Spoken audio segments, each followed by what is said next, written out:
So, I'm going to tell a story about Dr. Piers. Dr. Piers probably doesn't remember this, but we actually met in 2011.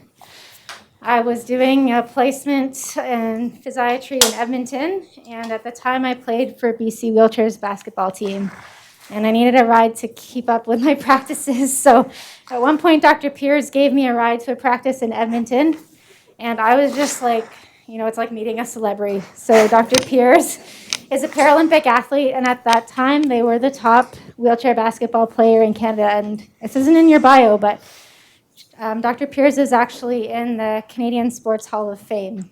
They're that amazing. So I was just totally starstruck this whole car ride, and they were just totally normal, and yeah, it was probably awkward. Anyway, Dr. Piers, who uses they, them pronouns, is a Tier 2 Canada Research Chair in Disability and Movement Cultures and an Associate Professor in the Faculty of Kinesiology, Sport and Recreation at the University of Alberta. They're also the University of Alberta's academic lead for disabilities, cultures, and access. Dr. Piers' research draws from their experiences as a Paralympic athlete, coach, and administrator. So I'd like to welcome you to the stage to come and speak. Thank you.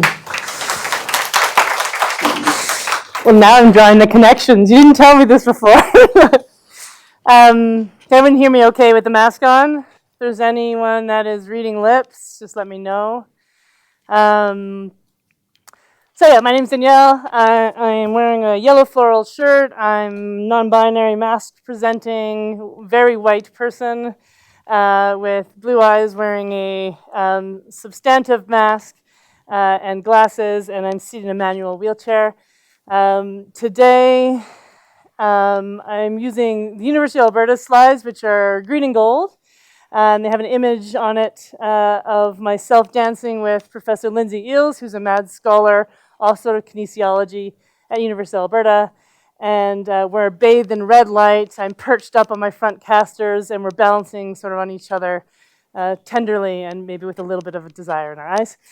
The title is called Disability Justice, Methodological Offerings for Transforming Research Process, Impacts, and Imaginations.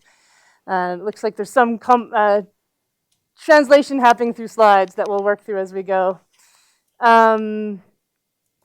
I just want to start today by welcoming everybody into the room.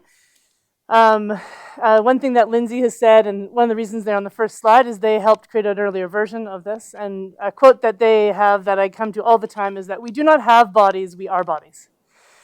They're central to our capacity to do all of the things we see as cognitive tasks. So our ability to learn, to unlearn, to be challenged, to think through difficult things, all have to do with the ways we can calibrate our embodied sensations and in our space.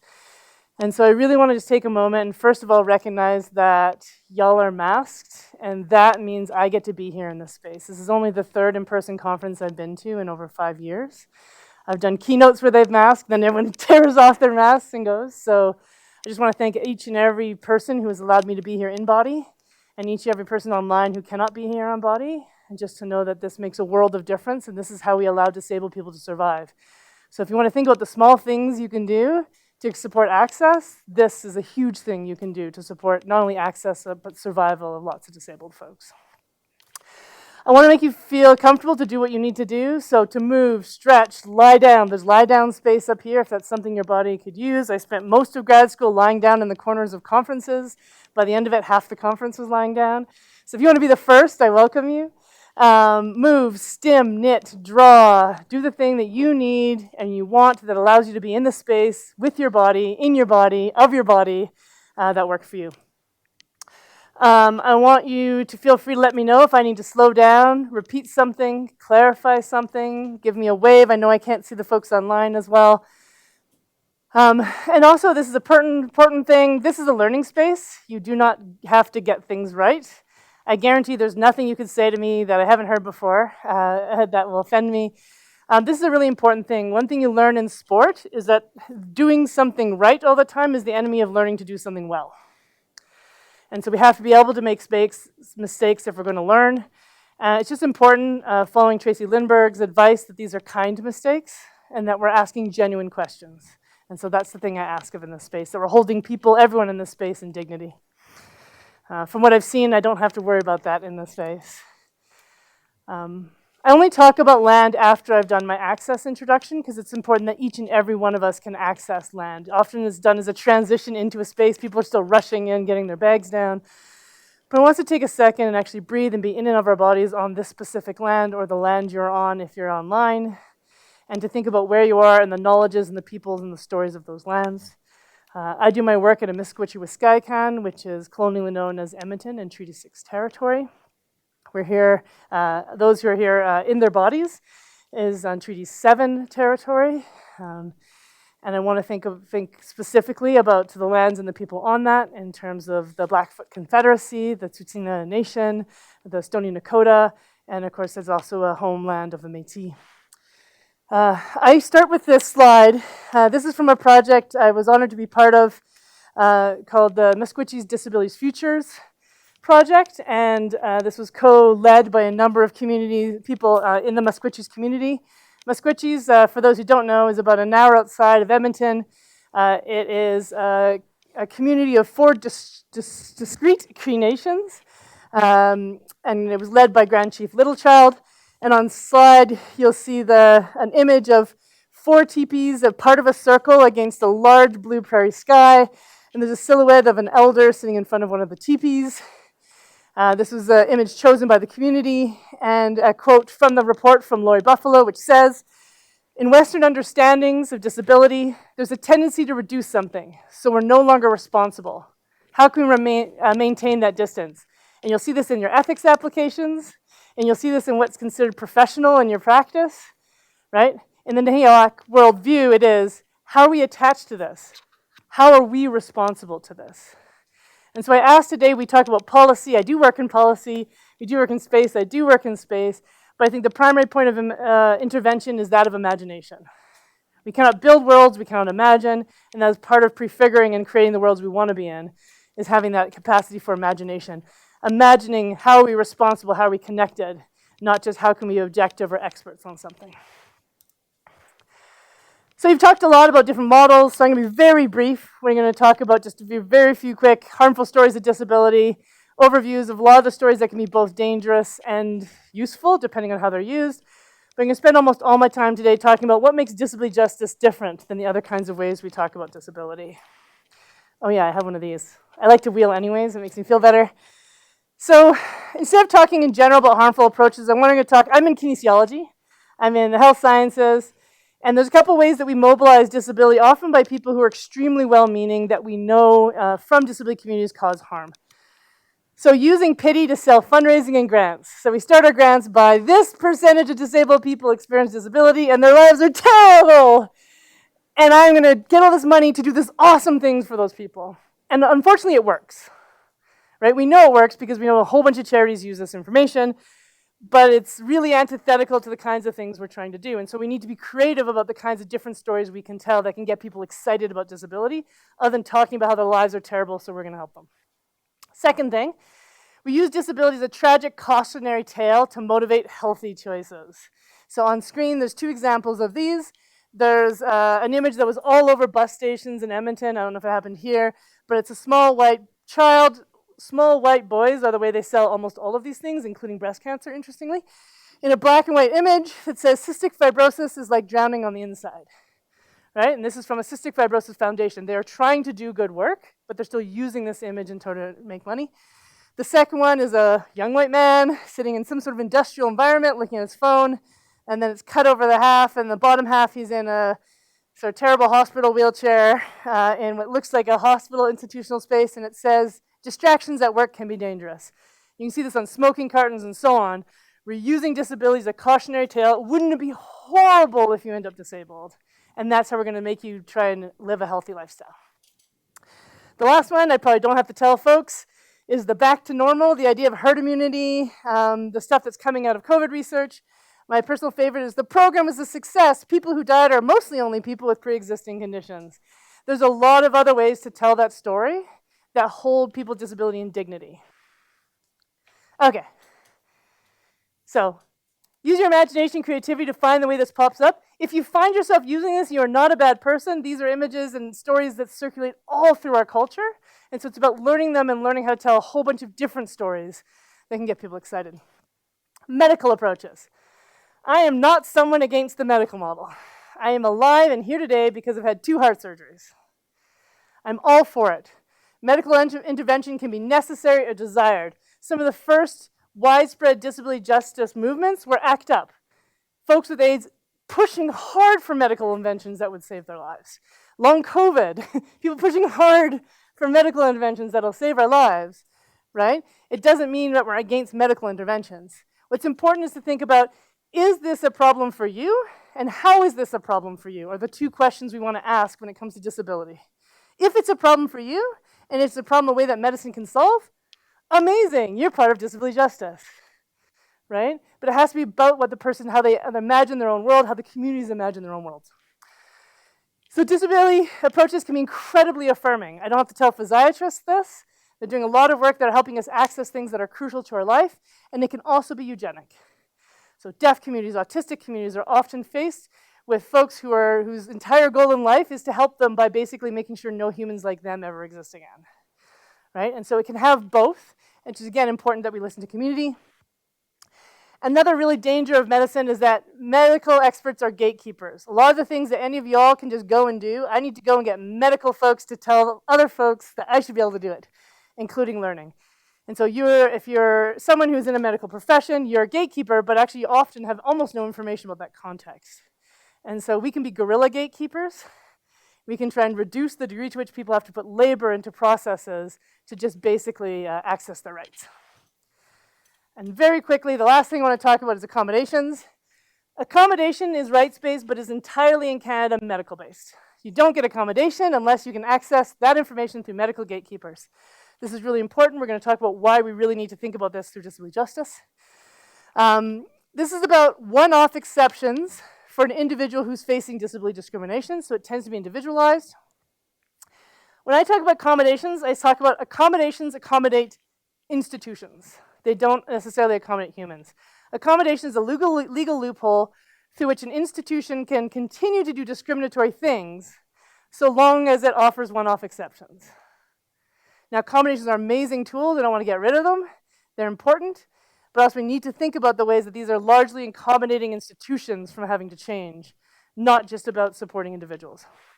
And by institutions, I also mean the actors in the institutions, like all of us professors who require accommodations in order to do something instead of building a course that works for everyone from the get-go.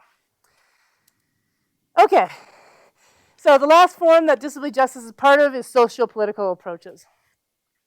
So socio-political approaches refuse a kind of individualist idea that we need to go one person at a time. It's not that we don't need to look at an individual as a human being and wonder, what is it that you need?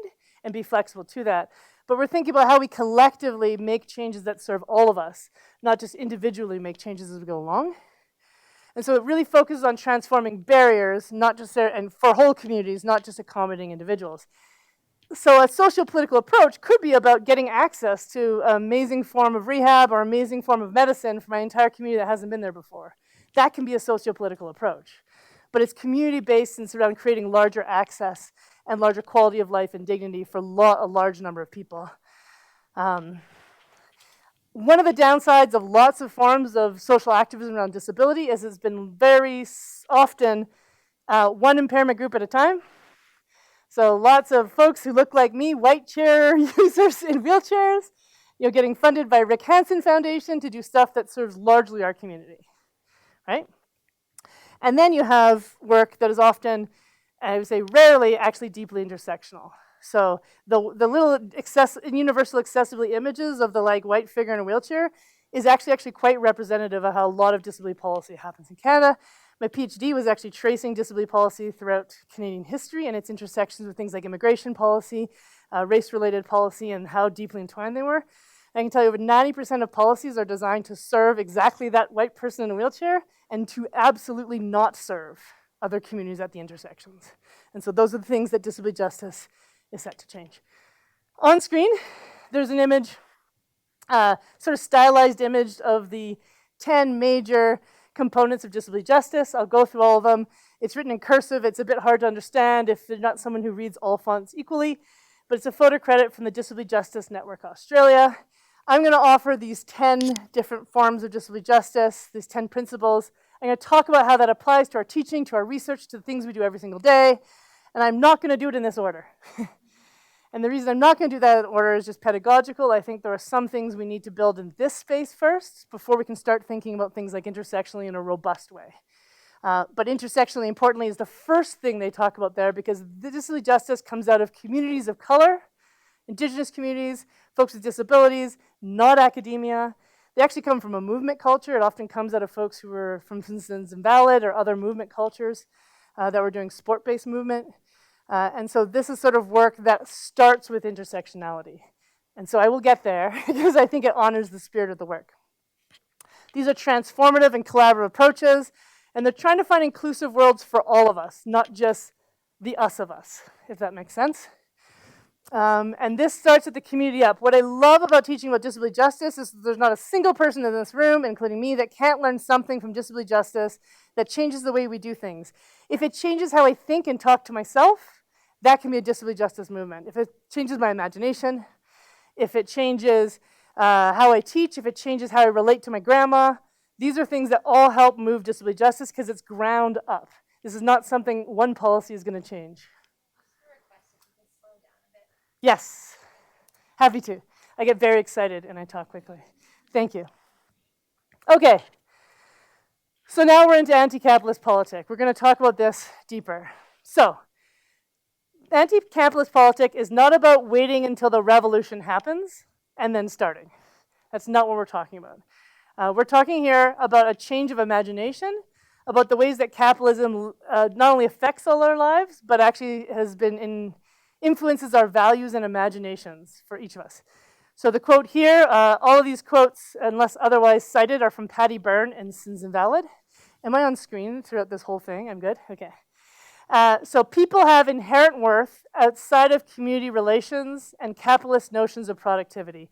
This is a radical idea, and we can say it, but I would welcome you to say it to yourself almost every day, because it's so opposite of everything we're taught. If we're not productive, we feel guilty, right? If we miss leg day, we feel guilty. As soon as someone retires, we push them out of our community to places where they live on their own. Like, so central to the way we organize our communities. And this is central because poverty is the #1 issue facing disabled people in Canada. People are like, oh, I want to help disabled people. I'm going to build a ramp. I'm like, if you want to help disabled people and you want to do one thing, do anti-poverty work. That will impact more disabled people than anything you do around barriers. Second, 1/4 of disabled people cannot afford prescribed meds and devices. This is really important for the university for a number of reasons, but 2 of them are, they cannot afford the assessments needed to get accommodations. So if you're requiring accommodations for people to access your classes, at least 1/4 of them cannot get it. And this is doubly so for international students. And most assessments are not covered by the province. And the last thing is expensive medical technologies will not solve the problem. So I'm in the university, I work in a couple projects with health tech. Everyone wants to build arms to attach to my wheelchair. Everyone wants to build suits that will help me walk again.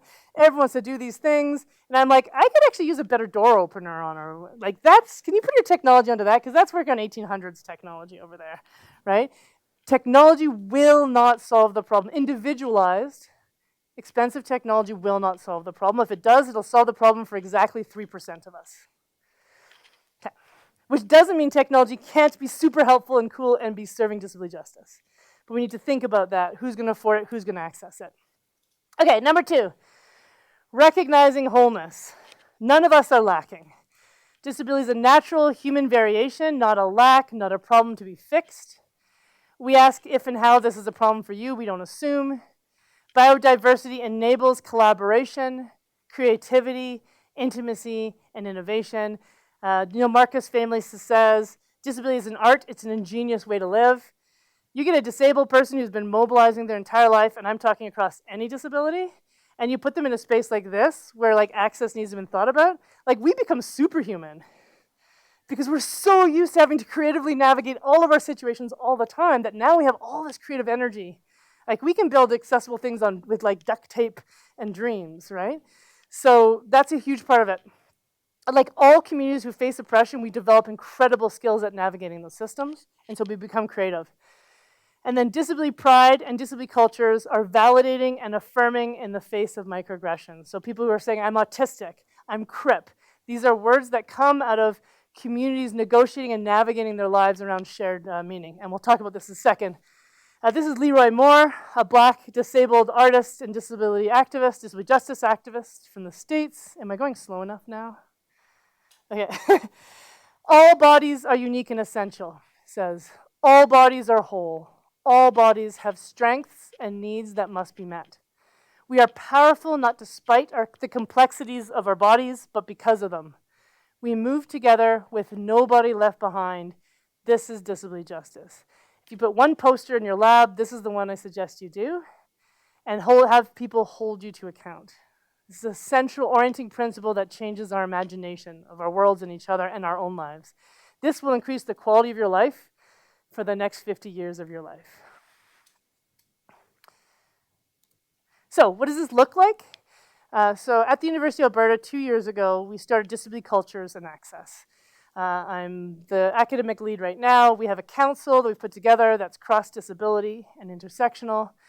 And we really took cultures in it. And one of the big questions we have is, what do you mean by cultures? Like, what's the cultures in disability cultures? And we're not talking about like workplace culture. That's not where it comes from. Disability cultures are the distinct and generative ways of thinking, doing, and being together that have emerged from shared experiences, values, and survival strategies of disability communities. Disability cultures are primarily co-led and co-created by disabled people. So you don't need 3 pieces of disabled ID to get in. These are people that are at the sharpest edges of the experiences who have generated these cultural ideas. And they tend to relate to disability as a natural part of human diversity or as a positive side of human connection and creation.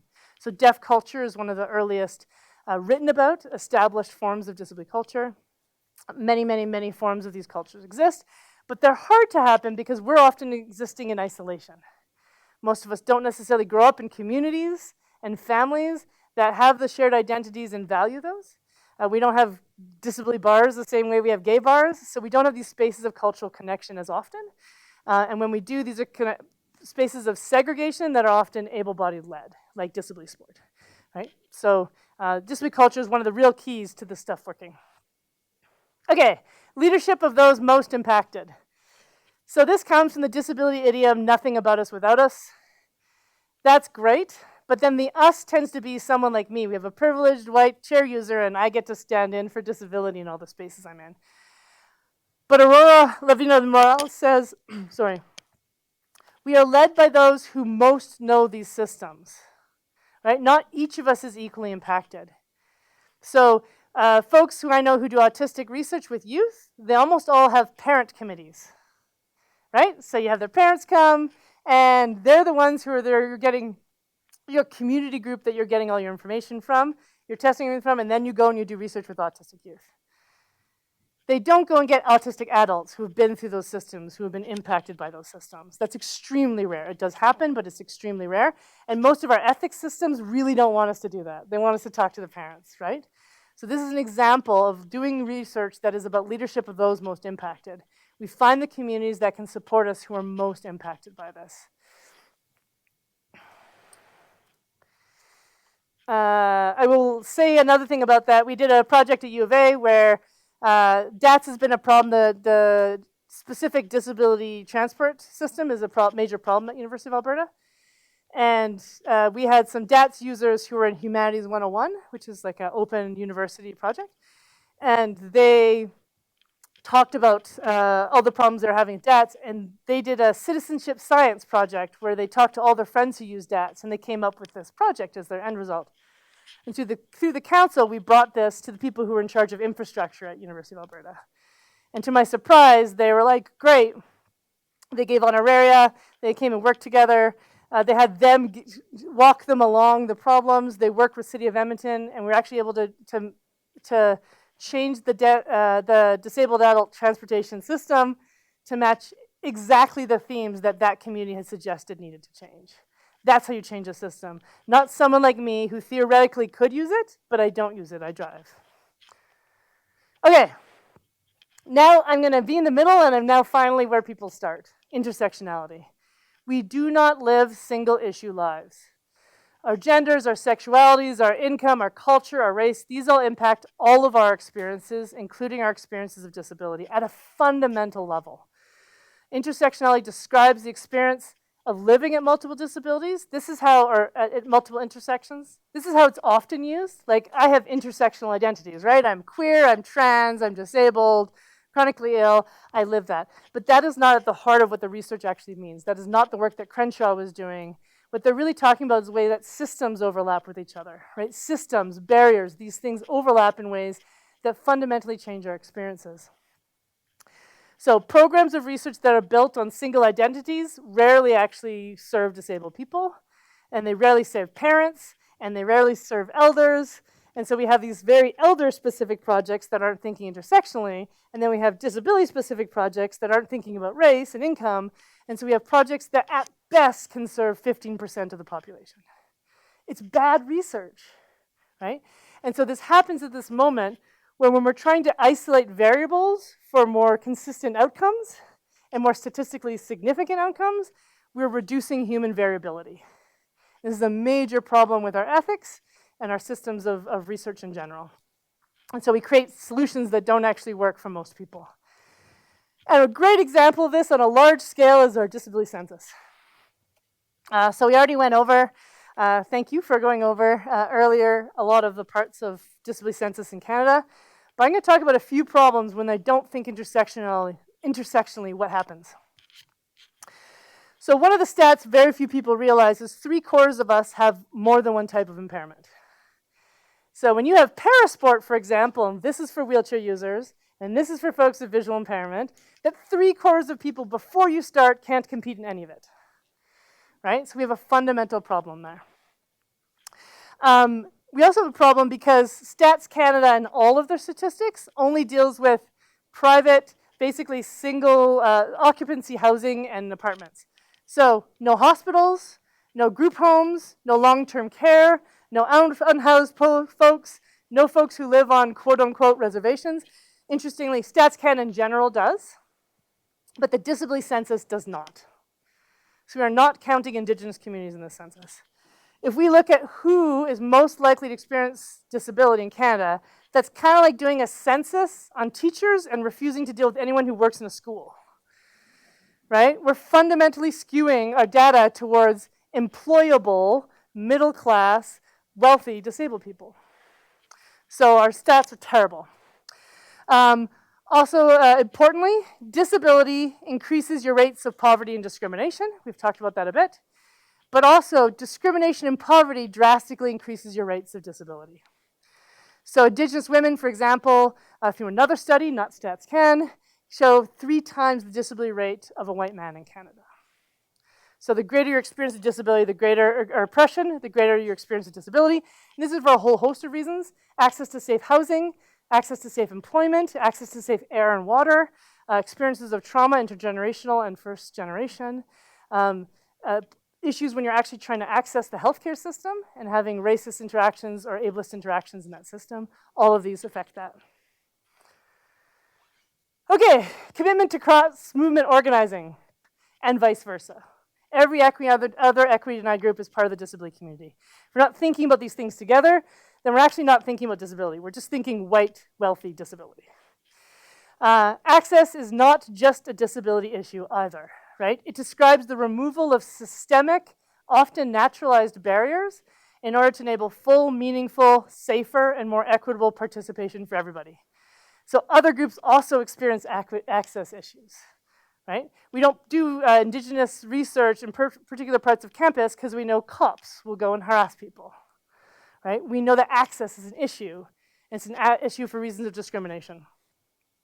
We can build solutions not for stereotypical kinds of people, and this is the core of the research with the research Recreation Collective that I co-lead with some Indigenous and Black scholars. But specific kinds of barriers differently impact people within and between equity groups. And so when we deal with like a sport organization, they're like, we can't possibly do it all. We don't know all these things. We don't know how to do this work. And we sit down with them, and they try and build projects that'll work for certain kinds of people. They build it on a stereotype of that person. That person almost never has an intersectional experience, and it's based on these sort of broad ideas of what works. Instead, I say, what do you know well? And they're like, oh, I know how to run a tournament. I'm like, great. Or I order let's say, the uniforms. I'm like, great. What are all the equity issues and access issues that could happen around a uniform? Is there a matching hijab? Is it going to work with all the sizes people have? Is it going to work with a one-armed person that's in that program? Is it going to be affordable? Are we doing these tracksuits that people are going to have to like go and fundraise for, and only people with rich parents' friends can fundraise those things? All of those questions. And so people actually are really skilled at thinking about all the barriers that happen around the thing they know well. And that's how you build intersectional capacity, not by sort of these stereotypes. Great. Yes, let's talk about that. So, punishment versus mutual aid cultures. So this is one of the ways that we did this work. We did this research. Athletes are often punished, right? They show up late, they get punished. They don't try hard on something, they get punished. They miss a practice, they get punished. We have this sort of way of going about things. So they get shamed, they get punished, they get cut, or they just stop showing up. And so we did this project where we worked with like Southern Alberta, like boys soccer team who are 8 from like disability community, all these different kinds of different groups. And we just asked them to brainstorm. So what are some of the problems that have come up? Instead of the team building that they do where they make you fall backwards and get caught, I was like, this is actually real team building. This is community building. We ask everyone, what are things that have come up as problems in teams you've been in before? And they're really good. They'll be like, lateness is always one of the top 3. And then we ask, okay, how, when, why does it matter if someone's late? And so they start to be like, oh, okay, well, is it about fairness? Is it, oh, they're going to miss the play, so they won't know how to do it? And so they get really good about how and when does it matter? What's the most important part of practice? Those sorts of things. And then we ask them, how many challenges can you think of that might lead to someone often being late or missing? And because they're athletes, we put them in small groups and we give them prizes for getting the most. And I've never seen anyone come up with fewer than 50 as a team. But they all come up with things like transportation. Their parents can't drive them because they're working. They may have only one parent. There may be mental health challenges or health challenges for them or their family. They may be caring for someone, an elder or a younger sibling. There might be times that it's on a cultural religious holiday.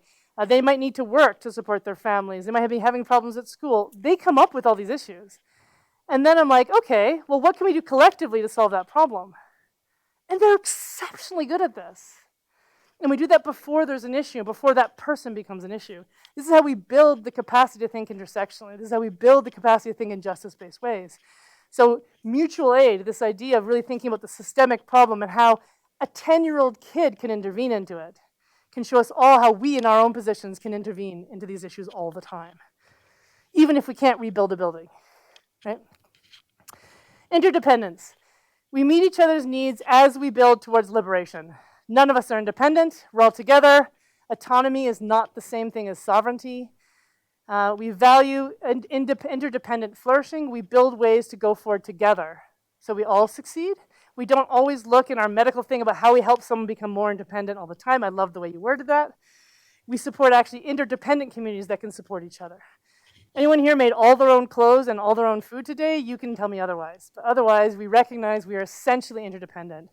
Those are the goals we need to have in our research and our work with each other. Sustainability. We need to make this work. We pace ourselves individually and collectively to be sustained long-term. Our embodied experiences guide us toward ongoing justice and liberation. If you're going at a speed disabled people can't lead, you're going the wrong speed. Right? Access reduces the immense labor that goes into accommodation. So making access-based changes is a far more sustainable form than constantly making accommodations. We design interventions at the pace of our bodies. And here, we collaborate to make change within our own area of influence, within ourselves, our imagination, within our communities, our families, our classroom if we're teaching. We don't all have to go and change policy first thing.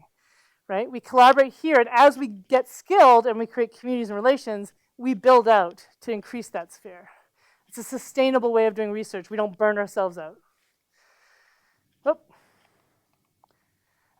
Disability Cultures and Access Hub is a great example of this. We created a hub where we put all the accessibility information for accessing all of our services. And what we've just found is disabled people were constantly looking for how to access things. It takes them hours to get what anyone else can just show up and get. And then we worked with specific units to say, oh, well, how does a disabled person get library books?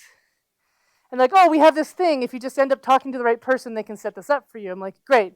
Well, then let's formalize that. Let's write it together with disabled knowledge holders. Let's put it on your website, and then we'll put it on the hub. So we put nothing on the hub they won't put on their own website first, and we help them build the written policies and procedures. Procedure, by the way, is far more important than policy. Procedure is actually where disabled people live and die. And then people can access that information very quickly. That's about sustainability. We did 5 things first: accommodations, teaching, disability cultures, urgent supports, and the catch-all of access services. This year we're adding research, we're adding wellness, and we're adding graduate student stuff specifically, and space. So we're doing this slowly as we go. I'm always going backwards. The last thing, I hope I'm okay for time, is collective access and liberation. So revolution is not a moment, it's a practice. It's a culture of making mistakes, of transforming harm, of celebrating joy. These are the everyday practices that make a difference. We do these in our communities, in our cultures, in our labs, in our classrooms, in our families. And we build in this way cultures and campuses where nobody or mind can be left behind. That only moving together can we accomplish the revolution we require.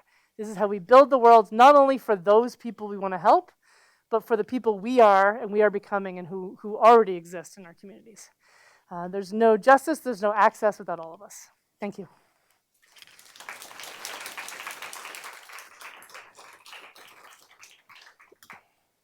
Thank you so much, Dr. Pierce. I guess a couple things. So I think the DCA Hub is inspiration for us here at the U of C to kind of work on building something like that here to help our faculty and staff and trainees. And you mentioned a bit about pacing and sustainability, and Dr. Gregor will bring in the back one of their papers on burnout. Just the burnout of a single person living with a disability is a great read, and that's also available on our resources for the event website. Okay, so I guess there's been a lot of questions. One of the questions is, how can we incorporate disability justice principles into university employment practices? We're working on that right now. Part of that is building the access right into the practice. So, for example, I don't know if anyone's done the U of A or the university interview, but it's like 4 days of like, you have interview, you have a talk, you have a second talk, you have a thing, you meet these people, you meet students, you have a dinner that is theoretically not part of the interview, but we all know is part of the interview. That's like the worst part of every interview.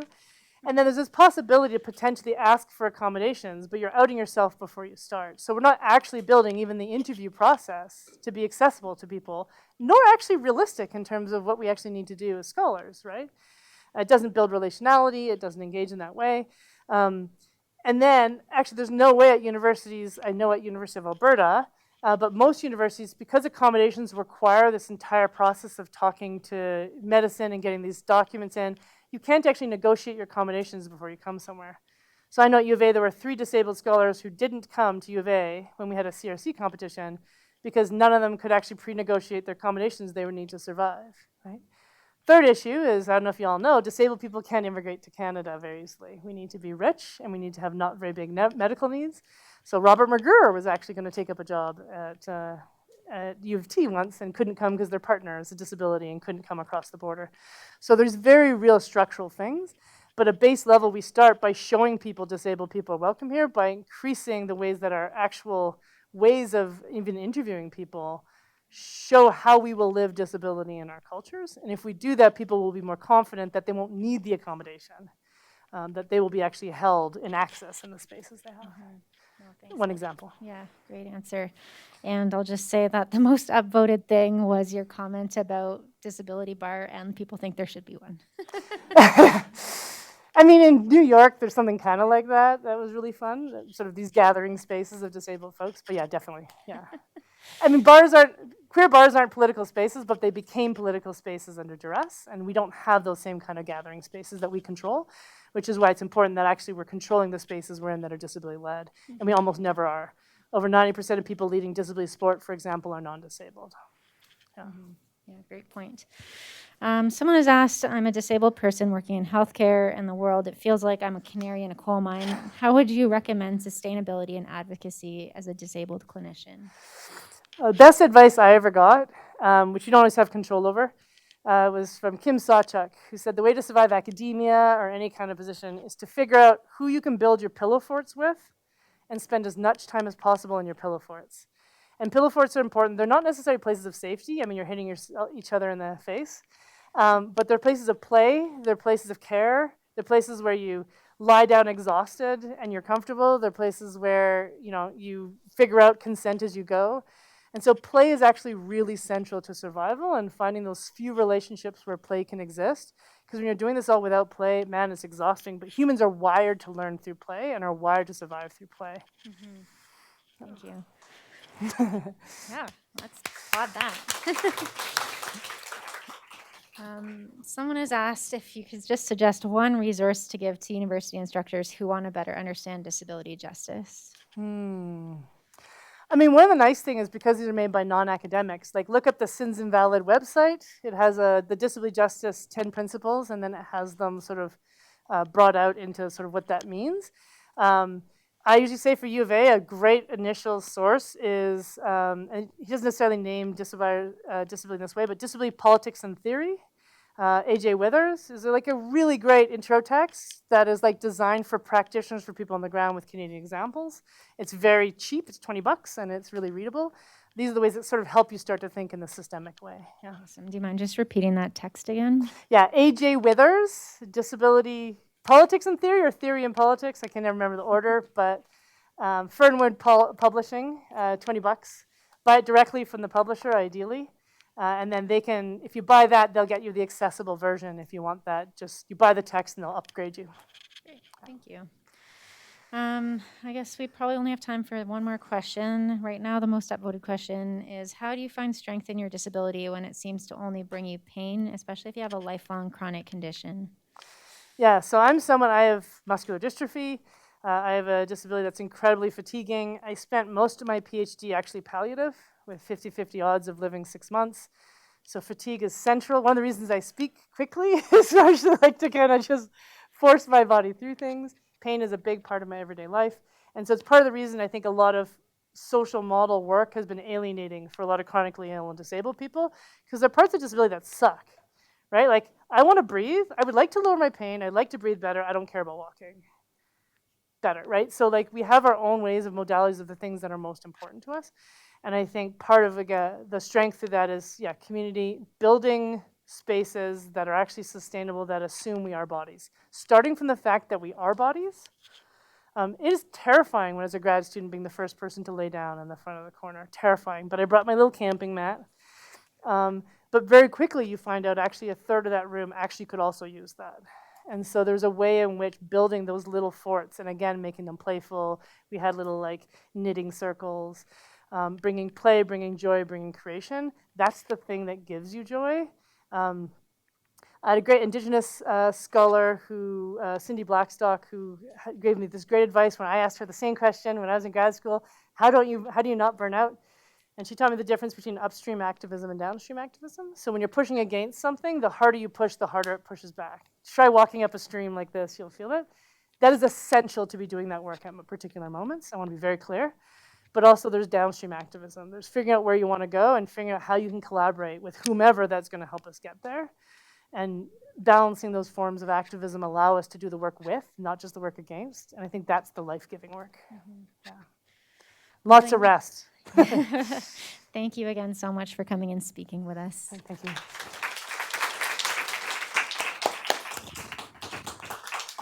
And just a special thanks to the organizers and everyone for supporting Access, and for all of you for asking again. I cannot tell you what it means to be here among you, so thank you.